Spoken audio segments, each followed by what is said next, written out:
Assalamualaikum warahmatullahi wabarakatuh. Perkenalkan, nama saya Ainin Rahmasari dari kelas 3A Akuntansi Manajerial. Di video kali ini, saya akan membahas tentang The Biggest Fraud and History of Enron atau kecurangan Enron. Yuk kita simak videonya. Enron merupakan salah satu dari 7 perusahaan terbesar di Amerika Serikat yang dipimpin oleh Lee Kenneth sebagai CEO. Perusahaan tersebut awalnya bergerak di bidang gas alam dan berkembang menjadi perusahaan terbesar di Amerika. Kemudian, pada tahun 1999 harga saham naik menjadi 56% dan pada tahun 2000 harga saham naik menjadi 87%. Di sini saya akan membahas sedikit tentang seorang Arthur Andersen yang merupakan auditor Enron sekaligus konsultan manajemen di perusahaan Enron, yang mana untuk memakai jasanya dalam hal audit dibutuhkan biaya sekitar 5 juta rupiah dan untuk konsultan manajemen dibutuhkan biaya sekitar 50 juta rupiah.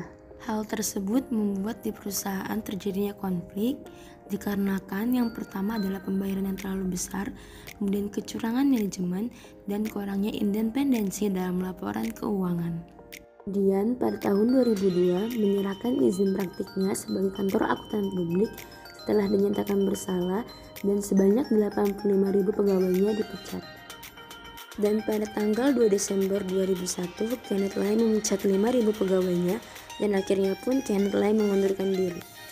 Faktor penyebab dari kerugian perusahaan tersebut sebenarnya adalah yang pertama permainan manajemen, kemudian yang kedua kurangnya independensi dalam laporan keuangan yang menyebabkan kerugian, kemudian kecurangan dalam perhitungan laba, di mana hal tersebut membuat tidak dapat membayar kewajiban, merugikan banyak pihak, dan akhirnya membuat bangkrut.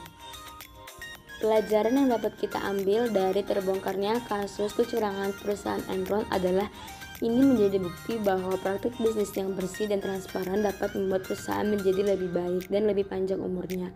Kemudian, kita harus menjunjung tinggi kode etik, profesionalitas, dan profesi dari perusahaan Enron sendiri. Karena kasus-kasus kejahatan ekonomi tingkat tinggi selalu saja mengorbankan kepentingan orang banyak. Seperti pada perusahaan Enron ini, banyaknya pegawai dari perusahaan Enron yang kehilangan pekerjaannya. Kemudian, kita tidak boleh memanfaatkan ketidaktahuan dan keawaman banyak orang, karena hal ini dapat mencelakakan banyak pihak seperti ribuan pekerja, pemegang saham, para kreditor, dan banyak pihak lainnya. Kemudian untuk media massa harusnya mengawasi pemberitaan sebuah perusahaan dan tidak boleh memberitakan berita kebohongan dalam perusahaan maupun pemerintahan tersebut.